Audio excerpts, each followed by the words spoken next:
Happy Easter everyone! Ngayong Sunday nga, join tayo ng celebration ng Easter Sunday sa May Pataya Church. Kasi nga doon tayo magjo-join ngayong araw. We are just remembering what happened 2,000 years ago, okay? All praise to God who saved my life. All praise to Jesus Christ. I keep forever. I keep forever.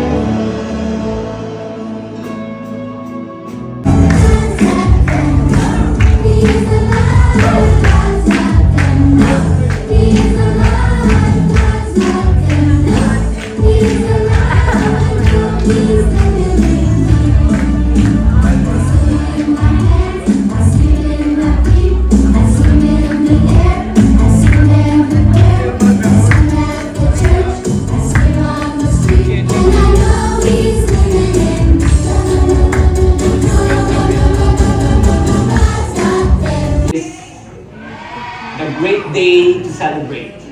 Amen? Amen. It is not just an ordinary day. I believe it's not just like today Sunday, but I believe every day we can celebrate. Amen?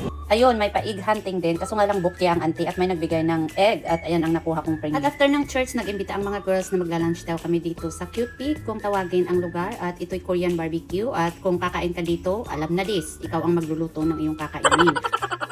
At pagkapasok mo namin, nag-ask kami sa counter at sabi nila na full na daw sila. So kailangan namin magkita ng 30 minutos. At kung gusto nyong pumunta dito na hindi nyo kailangan mag-hintay sa kailangan nyong mag-book sa apps nila. Pagkaupo mo sa lamesa nila, may QR na naghihintay doon. I-scan mo siya at doon mag-order ka na ng mga ganyan, yung mga kakailanganing iluto. Kaya ito, luto-luto is life. May salad bar din, may drinks pero hindi ko na naipakita at nakaupo lang ako dito. O diba, magkahiwalay kami ng lamisa kadahilanan sa tagi-isa lang ang lutuan ng aming lamisa. At kita nyo naman, tapos na kami sa kabilang lamisa. Nagdi-dessert na ayan si madam, nakahawak na ng ice cream at ako naman ay watermelon. At o diba, ang saya ng mga auntie, busog na ang mga yan. At tapos na kaming lahat at kailangan na namin pupunta dito sa counter at ganito ang mga kaganapan sa counter kasi nga may pa-free sila na candy. At si Ate Wilma nga ang nagbayad ng aming lunch, kaya Ate Wilma, thank you at pagpalain ka ng juice nawa. Kasi may time pa naman kami, nag-imbita ang mga girls at ito na nga at nakapag-book sila ng hindi inaasahan na ganito ang itsura. Kaya tuwang-tuwa kami, ayan, o diba, may pailaw pa. Kaso medyo mahaba na ang istorya natin ngayong araw, kaya i-upload ko na lang kung saan kami pumunta sa next na upload ko. At hanggang sa muli, salamat sa panonood at see you sa susunod na video.